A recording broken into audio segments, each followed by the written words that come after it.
esse é meu Rio. Boa noite, boa tarde, bom dia, minha gente. Gente Carioca já entrando no ar, sempre com as melhores notícias, melhores lugares do Rio de Janeiro, as melhores visitas aos teatros, aos museus, os lançamentos de livros e pessoas importantíssimas.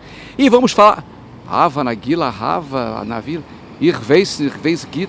Tô falando ídis hebraico, olha que loucura. Porque Cida Moraes esteve diretamente da Flórida. Uma matéria interessantíssima. O Museu Judaico da Flórida. Presta atenção. Gente Carioca! Aleluia, לעולם. Aleluia, ישירו כולם. במילה אחת בודדה, הלב מלא בהמון תודה, והולם גם הוא איזה עולם נפלא. הללויה עם השיר, הללויה על יום שמאיר, הללויה על מה שהיה היה ומה שעוד לא היה, הללויה, הללויה, sing the song, hallelujah, we'll follow along with a single word, we bless the sky, the sea, the birds, and we fill our hearts with joy, hallelujah, hallelujah, song of love. Hallelujah, the sun shines above. Mort, he's a writer. Mort é escritor em Hollywood, is it right? I was and am to a certain degree today a comedy writer. Worked for many sitcoms, not least of all those produced by Norman Lear and Bud Yorkin. And I was out there in the 70s and 80s and returned to New York for a while, and then from there came down here, semi-retired, and I'm now teaching comedy writing for NYU online. And that's where I am at this point, but I'm thinking of moving back to California, just because I love the state. Me too. So today we are here. He will be our guide in this museum. É o Museu Judaico da Flórida, onde nosso guia é esse handsome. Beautiful. You've seen me when I was young. Okay, let's start. Where is the people who are good with us? Oh, well, let me start you off here, so we get it all right. The first Jews to arrive in Florida was with the Spanish conquistadors, Ponce de Leon, in the 1500s. The Inquisition was still in full effect, and so they didn't want to go home. They stayed here, and they managed to survive here as crypto Jews, secret Jews. They were what they called conversos. They were Christian outside, Jewish inside. And the Spaniards left, for the most part, to go back to the West Coast, like I'm going to do. But they went back to the West Coast. Why? Because Florida had no gold. Flórida não tem ouro. Right. So they said, what are we doing here? We're not fishermen. So they went to the West Coast. The Jews, Spanish Jews, stayed here and then realized that in Louisiana, just north of Florida. Okay, let's check. Where is Louisiana here? North of Florida. No, it's not here. This is all Florida. Because this museum is only about Florida Jews. But up here is the state of Louisiana. Now, under the Napoleonic Code, they could live openly as Jews. So many of them moved up there. Then, as fate would have it, during the Treaty of Paris, Louisiana was given to Spain, but Florida was given to Great Britain. So they moved back to Florida to live as British citizens, but as Jews, until Florida was then annexed by the United States. And so their descendants, many of them are still here. Normalmente dizem que os judeus chegaram primeiro em Nova York, em Brooklyn. Não, mas ele está dizendo que não. Essa não é uma afirmativa verdadeira. Sim, o primeiro judeu pisou aqui na Flórida, right? Who has a network of Spanish-speaking television shows, not only in Florida, but in many Spanish-speaking countries. And if you'll notice, see, Sábado Gigante was that great Saturday. Sábado Gigante é o nome do programa dele. But look at his name. Mário. Look over here. Yeah. Mário Kreuzberger. Kreuzberger. Oh my God, it's very hard. It's a Germanic name. It's not Spanish. So you can see many of them, most of them, were from northern and northeastern Europe, not from southern Europe, Spain, or not what we call the Sephardim, the Spanish, Italian, and Greek Jews, lumped together, collectively called Sephardim, which really means Spanish in Hebrew. Okay, and now we are going to understand what means bar mitzvah. All right, now the bar mitzvah, I was just telling another gentleman and his daughter earlier that the bar mitzvah, which is a rite of passage in the Jewish world, or the Hebrew world, or the Israelite world, and I'll get to the differences. This ritual is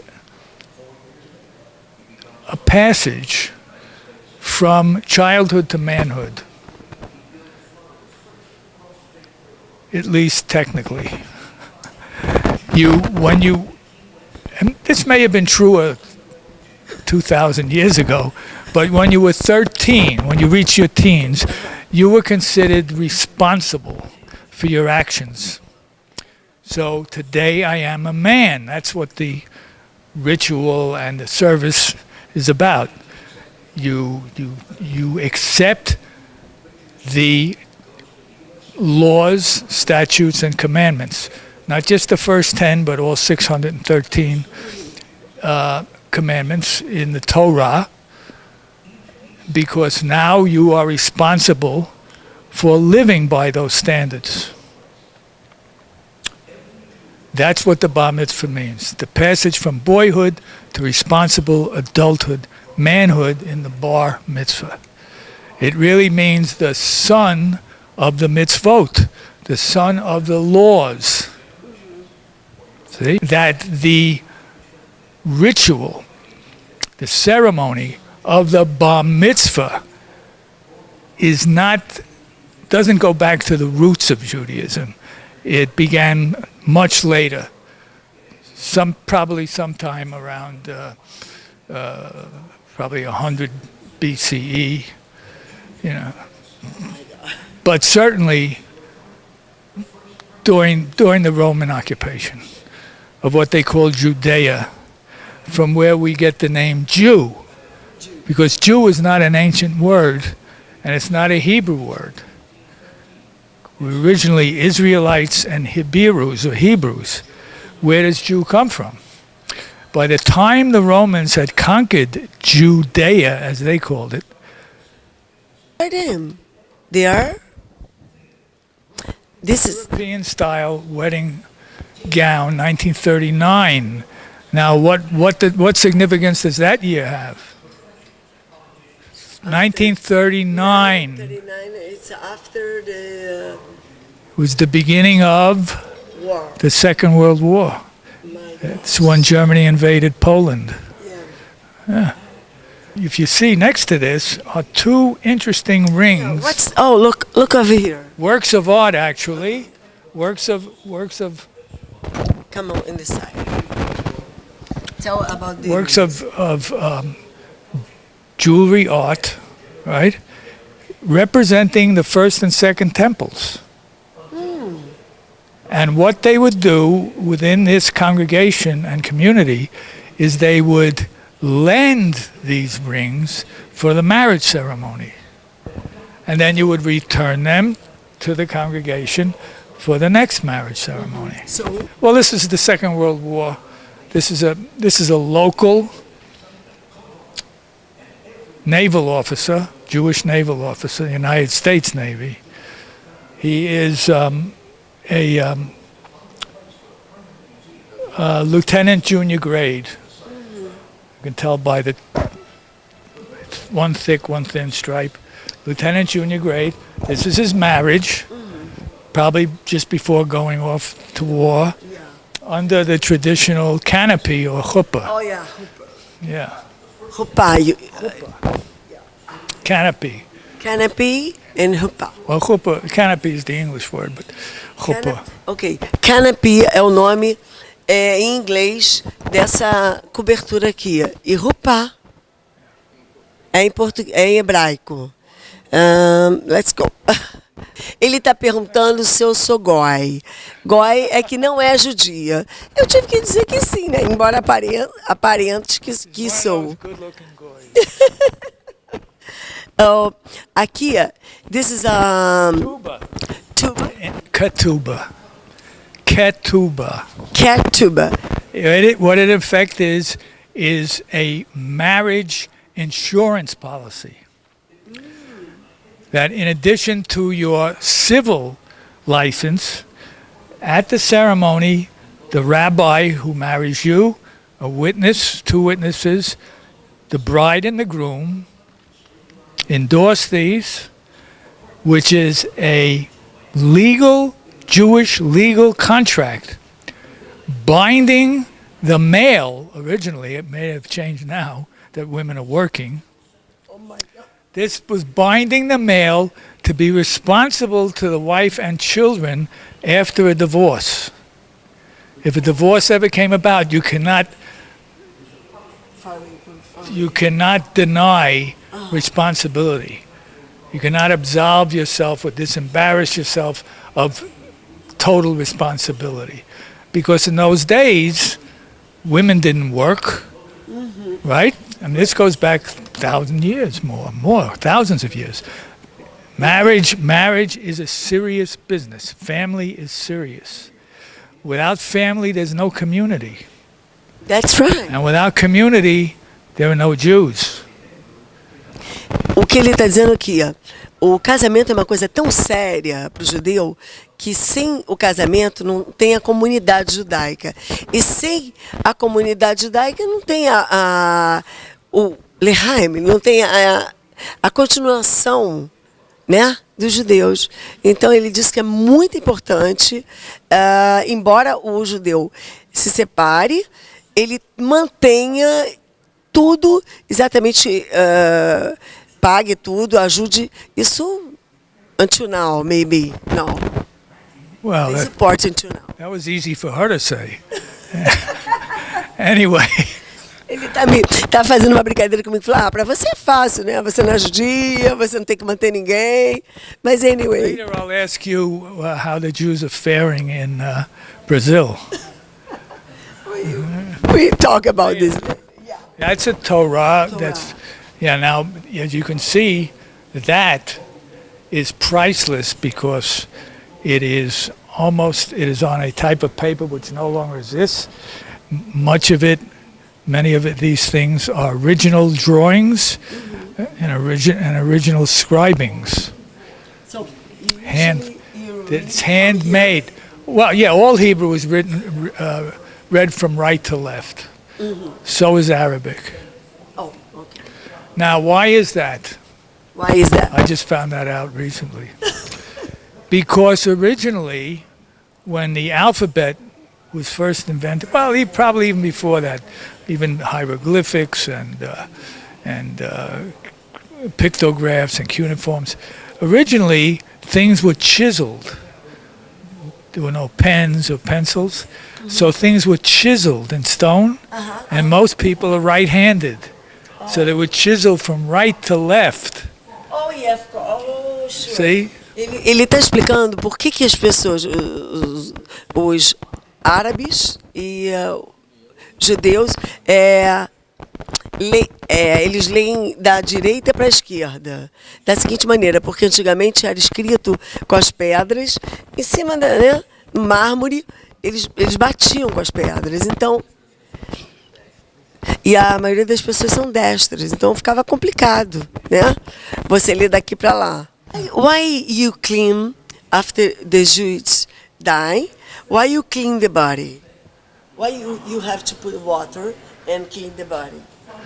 Well, Do you know? I'm not really an expert on that subject, but it would seem to me also the strictly Orthodox burial is just a shroud.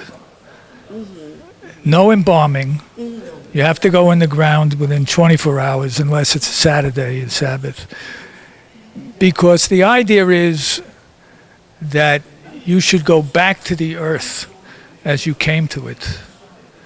You should not be make-believe with embalming, right? You should ashes to ashes, dust to dust. You should give back to the earth in death.